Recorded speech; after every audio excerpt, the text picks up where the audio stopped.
amazing viewers. Thank you so much for joining me on my program once again. I appreciate you wherever you are connecting from. If you have not subscribed to my channel, please kindly subscribe to my channel. Click the notification bell so that you'll be notified each time I upload a video.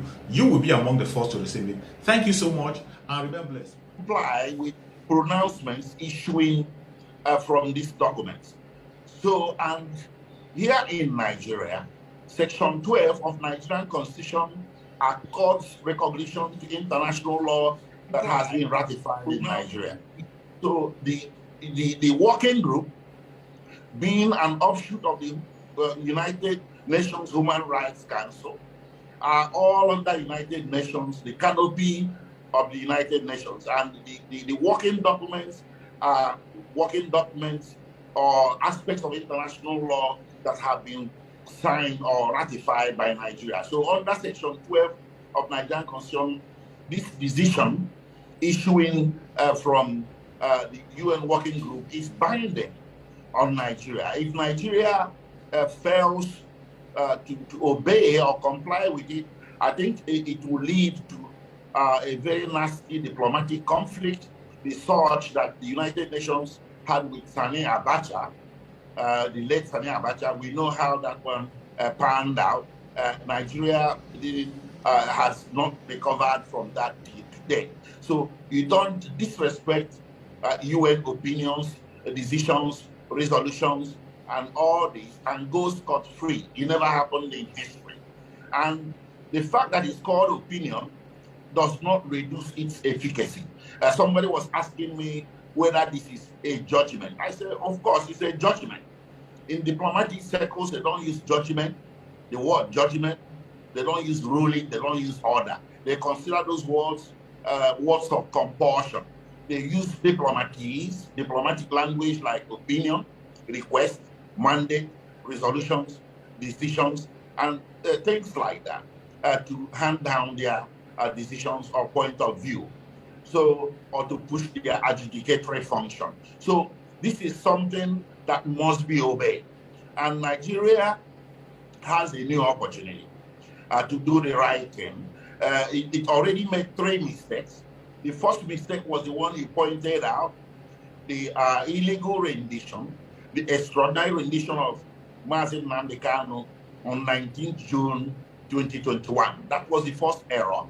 The second error was to put him on trial, despite the rendition, despite the lack of proper conferment of jurisdiction on the trial court. That was the second mistake.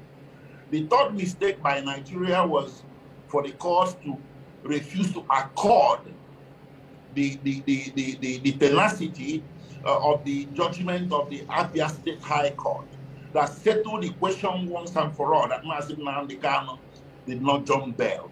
On the strength of that judgment, the judge should have reinstated Mazi Nnamdi Kanu's bail, but that didn't happen. That's the third mistake. Now, this is the fourth opportunity. If Nigeria fails to comply with this opinion, that will be the fourth mistake.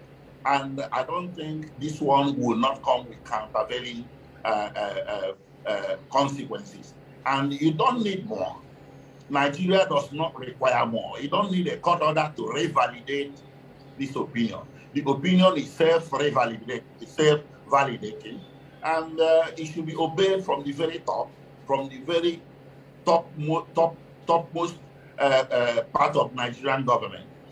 So it just requires some kind of pronouncement by the government of Nigeria that they are complying with the UN opinion with respect to the unconditional release of Nnamdi Kanu, and with respect to the other issues that were resolved in favor of Nnamdi Kanu and the IPOB, notably that the enterprise should be killed, not even shot to be maimed or to be arrested. So that's a very unjustified declaration of IPOB as a terrorist group in September 2017 has led to a lot of consequences that you can only begin to imagine. And that was why I doubled up at that time in December 2017. Actually, I came into contact with Mazi Nnamdi Kanu in August 2017. The following month, IPOB was declared a terrorist organization, and Operation Python Dance was commenced. So in December, I took, because of the inadequacy of domestic remedies, I don't believe that Nigerian courts are equipped to deal with the enormity and complexity of the type of aggression that was being levied against IPOB. So I took the matter to a continental tribunal, and in March 2018, the Continental Tribunal came down with a categorical ruling, a categorical decision that nullified the declaration of IPOB as a terrorist organization and declared what the federal government was doing to IPOB as gross and flagrant violations of international law on point. So, but you see, while these efforts are on, the government is not letting on. Yes, you are right. Thousands have languished in detention centers across Nigeria. We do have records, like I said, thousands, yes. And there's one fine organization in Nigeria, a very credible NGO that is called the Inter-Society. I'll use this opportunity to request you to look for them and interview them. They are keeping very good records, statistically sound records, credible records of all that have been killed or murdered, arrested, detained since August 2015. They have the most accurate record of what you are talking about right now. And if you look at that record, you will be shocked. It will shock the conscience of humanity to contemplate the enormity of the persecution that has been levied against Biafrans since August 2015. But you see, the battle goes on. For as long as we are alive, you have to keep defending yourself. Either you're defending yourself domestically or internationally, until such a time when the ultimate victory will come. So it's a very unfortunate situation, and the danger faced daily by those on the front lines, including my humble self, is quantum danger. It's significant danger. So I salute the resilient spirit of Biafrans across the world. Of course I do. But the resilient spirit of the Biafrans who are trapped in Nigeria and still upstanding enough, convinced enough to pursue their political aspirations is something that needs to be highly commended. So, but on the next note, I will urge everybody. Again, let me return back to Bruce Ryan. The opinion of the United Nations is the best exemplar of dedication, a commitment to work, professionalism, and most importantly, collaboration and teamwork. So for every Biafran out there or any member of IPOB, I will urge that for whatever reason that there might have been one misunderstanding or the other, you have to find a common ground to work together. And that common ground is the quest for Biafra through the process of referendum. That is the thread that ties everybody together. So when you cast your mind to that, you will be able to stand down on certain minor sparks and disagreements that may be coming from left and right. And bear in mind that as a team, you're more likely. Things. I got a response back when I was protesting the rather weak, effete response of the British High Commissioner and the Foreign Secretary to the obvious kidnapping and torture of one of their own citizens. I said, compared to the DECO, where they severed diplomatic relations for 2 years over something similar happened to a Nigerian in London. The language of the British remains one of a conviction. Unity of Nigeria is essential because they obviously have their economic claws into the Nigerian system. We know that there are kickbacks, all sorts of bribery, underhanded deals, money laundering between the two countries. So the British have played a truly disgraceful role. But that's true to their entire occupation, if you will, or in Nigeria and Africa, stemming back over a century. After all, it is kind of ridiculous to assert that Biafra is seeking to secede. You can only secede if at one time you agreed to accede. Biafra never agreed to be part of Nigeria. Not a one Biafran was consulted, voted in favor of amalgamation in 1914, over a century ago. It was accomplished by machine guns, period, which is not a legitimate source of law. And the British were treacherous then, forced and amalgamated different people with different backgrounds, cultures, language, history, traditions under one roof so they could do divide and conquer more easily for their own convenience, and then decamped in 1960. Did they decamp and offer self-determination referendums? No. They just handed it over to their favorites and said, okay, now it's your country. After they already had ensured that the boundaries were such that it was sitting there like nitroglycerin, ready to blow up, which it did in 1967. That wasn't an accident. That was inevitable from the beginning, because you had pushed under one sovereign roof incompatible peoples, cultures, understandings, values, etc. And those can all be traced back to the British cynicism in forcing the Biafrans into a country over their protest. So the British, in my judgment, are not to rely upon here. That's why I think the game really is in the United States. Britain just goes through the pretenses, if you will. They have their own problem right now, and finding a successor to Boris Johnson. This Liz Truss may win. She was the foreign secretary before. She's very weak, said virtually nothing about the Biafran slaughters while she's prancing around Ukraine. And I guarantee you, Ukraine is a tea party compared to the genocide in Biafra. A tea party. And it's not at all to condone what's being happening there. But the volume, the scale, whatever, are entirely different. And the last observation I make, international law is not a suicide pact.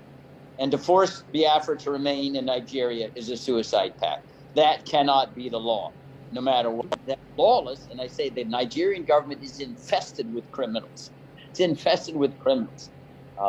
It makes a farce of all international legal rights. And that is why, despite the best efforts, if you will, of the Nigerian government, no other country in the world has listed IPOB as a terrorist organization for seeking self-determination. None. I, in fact, have a lawsuit in the United States for defamation for someone who said, IPOB needs to be listed by the Secretary of State as a terrorist organization, which, of course, is never going to happen. You're accusing of engaging in terrorist act? Totally fanciful article that was written. My suspicion is somebody in the Nigerian government called this professor up in Baltimore and said, hey, do us a favor and, we'll put your niece on a payroll and pay her $100,000 or naira or something of that sort. So there needs to be no reluctance, no embarrassment about championing self-determination. I go back. It is a duty, and it's a duty for this reason. It's because when amongst peoples there is a display of feebleness, a lack of resistance, and a complacency with oppression, it emboldens the perpetrators to even worse crimes. That affects everybody. So if you don't stand up for your rights, it doesn't just affect you. It affects all of your colleagues, all of the peoples of the same like and culture and heritage. And that's why it is simply not acceptable. Thank you very much. Thank you, gentlemen. Yeah, Mr. Robinson, let me add to what Bruce said. Okay, go ahead. Yes, yeah, I agree with Bruce. But in addition to that, Nigerian law recognizes self-determination. The problem we have here is a lot of people, including the people that enforce the laws in Nigeria, are probably not even aware of it, because it's not a law that is very popular. But there is a law that is called the African Charter on Human and People's Rights. The fact that it's called African Charter doesn't mean it applies in Africa. It applies in Nigeria. It was passed by the National Assembly of Nigeria in 1983. The African Charter on Human and People's Rights. Anybody listening to this program, including all the Biafrans out there, and even the government agents that are very good in monitoring broadcasts, should write it down. Article 20 of this law, which can be found at Chapter A9, the Laws of Federation of Nigeria 2004, states that all oppressed peoples, I'm paraphrasing right now, all oppressed peoples are entitled or have the right to self-determination and to free themselves from the bonds of oppression. This is Nigerian law. So this very law is an affirmative defense to every accusation or allegation by the Nigerian government that the IPOB or Nnamdi Kanu is involved in any sort of criminal activity. What is playing out here is that the IPOB and Mazi Nnamdi Kanu possess a political opinion that is convenient to the government of the day. It's as simple as that. So what the government of the day is doing is seeking to suppress that political opinion by means of punishment of some sort. Punishment including arrest, detention, renditions, and extrajudicial proceedings. So that the government is persecuting them for that. Does not claim. Thank you so much for your patience to watch from the beginning to the end. I hope you have learned something from the video you have just watched. The video you have just watched is to bring information to your doorstep and for educational purpose. It is not to demonize anybody. Let us watch continuously and see who can be able to make a sense out of every nonsense we are seeing. We must continue. We move. It doesn't matter what they do. It doesn't matter what they say. They will kill us. We will kill them. At the end of the day, Biafra is here. Thank you for watching. If you have not subscribed to the channel, please kindly subscribe to the channel. Click the notification bell so that you'll be notified each time I upload a video. You will be among the first to receive it. Thank you and remain blessed. Bye-bye. See you again.